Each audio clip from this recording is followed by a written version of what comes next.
Meg, I am sorry about this. This is going to be really upsetting for you. And oh Jesus, what is this? Is this to do with like animal cruelty or something? It is to do with animals. So I read an article. Oh Jesus, here we go. Meg, I don't agree. I don't agree or subscribe to any of the shit that Doug's just about to say. He's gone dark. His light's gone out in the background. It's falling apart. I need to paint you all as well. I've got. I was reading a newspaper article over the weekend about this woman. Genuinely touching, amazing article, and the topic was euthanizing her dog at home. Right. Okay. So what are we talking? The pillow trick? What is it? Just cyanide? We're going full like Hitler bunker cyanide style. God, you can't say Hitler. We will get cancelled. So basically, you can. So there is this whole industry of dog euthanasia where they. It's not, honestly not funny. Right. Can let me tell you a little story first before you kick into this. Before we go super dark. A good friend of mine has got a lovely working cocker. Beautiful dog called Rory. He's getting a little bit punchy. He's only just had his balls chopped off, but he's getting a little bit punchy. He's about 2.5, and my friend was worried about his like psychology because he was getting a bit like growly and maybe potentially nippy.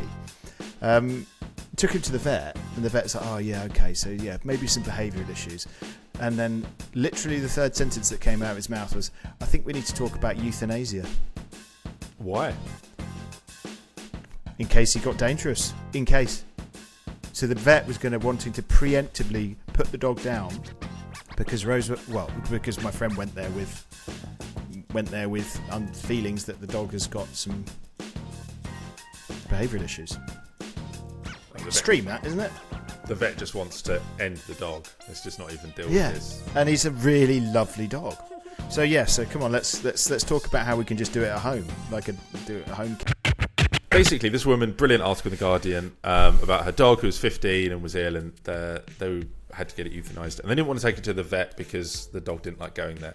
So she found someone that came to her house and did it. They just, inject the dog and give a couple of injections, and it, it's like a kind of morphine thing, and then it dies. And then the upsell of the service is they take the dog, get it cremated, and then they can either put the ashes in a chapel of rest or they can bring the ashes back to you. So I actually think it's a pretty nice service because it would be really unpleasant having to take your dog to the vet to do that.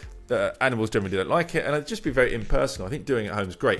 The thing that's from a business perspective that I find interesting is I had not even considered this. In fact, just the other day I was saying to Lindsay, I was like, what do you actually do with animals when they I'm not going to bury them in the garden. Am I going to dig a hole? No, you cremate them. Do that.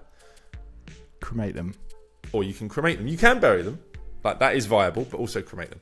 So I looked at it from a business perspective. Tons of traffic for dog euthanasia, cat euthanasia. Loads of traffic around, what do I do when my dog gets ill? Questions around it, tons. I found a business that did it. Looks like a really good business. I guess they're ex-vets, are they? cloud9vets.co.uk. They will come, euthanize your dog, take it away, cremate it, bring you back the ashes. And it depends on the weight of the dog, how much it costs. Presumably the drugs vary. Oh my God, is it dump a pound? But it's like £250, £300 for the euthanasia. And I think given the traffic, given the demand, given the fact that no one knows about this, if you can create a really good site and explains to people how all of this works, I think you could build a business around this. I think you've got to be a vet to do it. Yeah, you've got to be a vet. An ex-vet. The problem is, hang on. Willing to do that. How do you know that? You don't know that. I do know that. You've just assumed. Okay. No, I lived with a vet for 2 years. So to euthanize a dog, it does make sense. You've got to be a vet, right? Yeah, you got to be a vet. The problem is euthanizing a dog or a cat or anything is the saddest part of any vet's job. To ask that, to have a vet that wants to go into that space, I think is going to be really challenging. However, it is absolutely one of the only things that you can be able to consistently track. There's a service that's there. I don't know whether. Yeah, I mean, I know that they do pay at the vet as well. Yeah. But it's normally like, oh, little Jimmy's gone in for a broken leg, fell over his ball. Sorry, we should talk about euthanasia. It's that. It's rather than I'm at home, I've assessed this dog needs to be put down, and therefore I proactively go and look at it. It's more reactive than proactive. Does this bit of content ever see the light of day? I'm not sure it can. Well, it does. It does when I tell you this story, because this story is sensational, and it's the kind of story that comes across like an urban myth. Okay, but it's not. It's not an urban myth because I have myself met the person that it happened to. Are you ready for this? I am. Okay. A couple who lived in East London somewhere. I think it was Deptford or Greenwich, that way, right? They had this Alsatian, and this Alsatian was getting on a little bit. It's like 8 or 9, maybe 10 years old. Anyway, they went off to Lanzarote or somewhere in Spain, and they asked their friend to come and dog sit for them. Right? So their friend, who happened to live West London, came over to look after this dog. And this couple had recently, the reason they were friends is because this couple had moved east. They used to live in like Notting Hill or somewhere. So they'd moved all the way across London, and this girl came across to look after this dog. So anyway, this couple went away on holiday. A woman settled in to look after this Alsatian. The next morning, she woke up, Alsatian was dead at the bottom of the stairs. The next morning, couple are in Lanzarote, they're away for a week. Like, what the fuck? What do I do here? So she phoned him up, said, look, I'm really, really sorry that your dog's died. And they said, oh my God, upset, yada, yada. She said, well, what do I do? This is why it's personal. She said, well, you've got to take her to the vet to get her euthanised. And she's like, well, where's the vet? And they're like, oh, it's up North London. Do you mean cremated? Yeah, cremated, sorry, yeah. Sorry, I'm in the throes of the story. Good correction. Go and get cremated up in this practice up in North London. She's like, oh, well, fuck me. This is like a £40 dog, £50 dog, and it's across London. And she's like, I'm going to have to take it in a taxi. And how the fuck am I going to go and do that, because I don't drive? So she was like, okay, well, I checked the taxis. 85 quid or something it was to get across London. She goes, I can't do that. I haven't got the money to go and do that. And she couldn't get hold of the people to be able to transfer the money for some reason. So she said, I'm going to have to take it on a tube. And so what she did, she got a plane case, a full-on plane case, the heavy wheelie ones. She opened it up, popped the dog in there, and then went about wheeling it down to the local tube station to catch the tube over to North London to get this dropped off at the vet. Anyway, so she was on the tube, and she was getting chatted up by this bloke. It was just like, oh, where are you going? Where are you travelling to? And I can see you got your luggage. And she's just like, oh yeah, I'm just moving house. I'm not actually going to the airport. I'm just moving house. He's like, all right, okay. Kept chatting, goes through a few stops, and then they got to like Piccadilly Circus or somewhere, and the doors have opened. He's grabbed the bag and he's freaking legged it. Doors shut, and he thinks he's stolen her stuff. And what he's actually done is stolen a £40 dead Alsatian. And so can you imagine when that guy gets to open that bag? It's just like, not only that, and she's like, could you imagine what the guy fucking thinks? Not only did he steal my bag, but he also thinks that I'm going around the underground with a huge dead dog. I've got a question, which is, what did she tell the people, or did she just go and get some ashes and pretend? I think it ended up being in like the local newspaper. I'm not sure if it was like the Metro it was in, but it was. I've seen the news article, and it was like "Lady gets dead dog stolen on underground" or something like that. The headline was. Could you imagine? He's like, I've got away with all sorts here. I've got Gucci handbags. I've got this. I've got that. Nah, you got a big dead Alsatian. So, dog euthanasia. That's why this podcast needs to air. Yeah. All right. High demand. Business is never going away. And if you layer in cat euthanasia as well, which is just as expensive, by the way. Well, how's this any different to a funeral home? It's not. People pass away. They want care. They want service. They want looking after. It's no different. This is why this episode can go up. Is because ultimately people pass away. There's loads of startups in death tech doing things. It's all about the care of the people who have lost the animal. That's what it's about.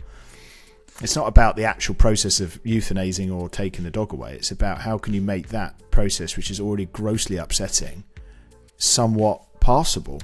And that's what this business is. And as a business model, the things that I like about it, it will 100% work from a search play. The traffic is there. Mm-hmm. I think it will work really well from a paid perspective. I think you can build a really strong brand. The issue, as you alluded to at the start, is going to be getting your supply chain sorted out, finding people that are actually willing for their job to be doing that. I think the way it works now, and I think you're right about the vets. I would guess, I'm not sure, but I think you can probably be like a veterinary nurse as well, which would make it easier because it'd increase your supply of people. I think it's just going to be the logistics around that. If you can get that right, then I think you could also it's a great business.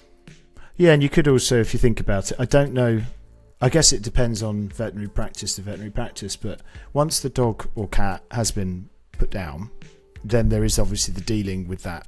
I don't know whether most vets outsource that, the cremation, whether they do that in-house, but they definitely won't do that whole ashes in an urn type stuff. So I think there is a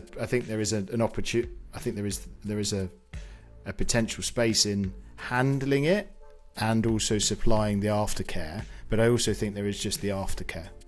And then you could go to veterinaries, B2B, and say, hey, how do you handle this? This is the service we offer. We can take that. We can sort that. And we're offering that to customers. And then it's just a referral. So do you want to know? So dog euthanasia, let's summarise. I think for me, obviously wouldn't want to go near it. Deeply upsetting.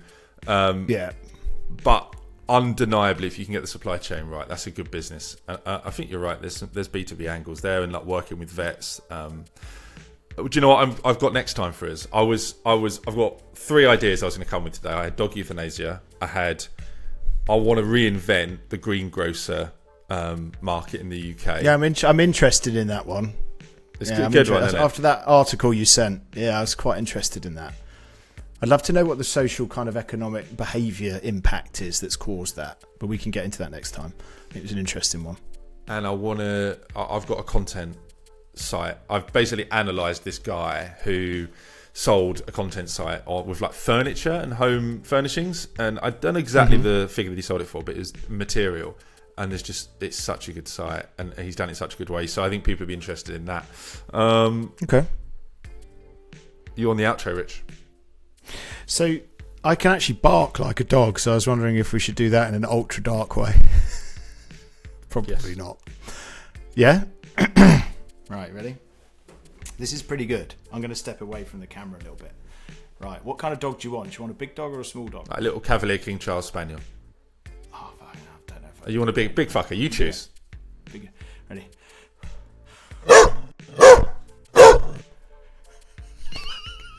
What? Is that good?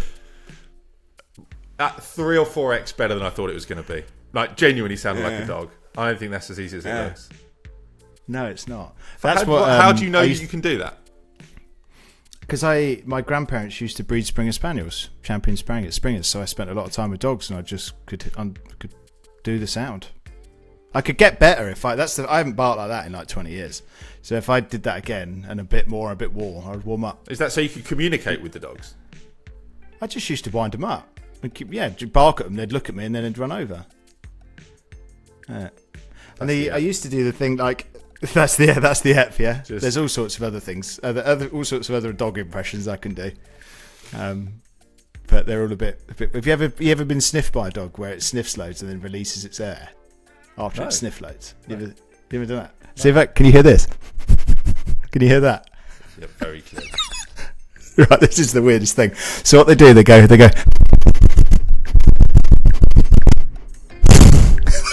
That's what they do. All dogs do that.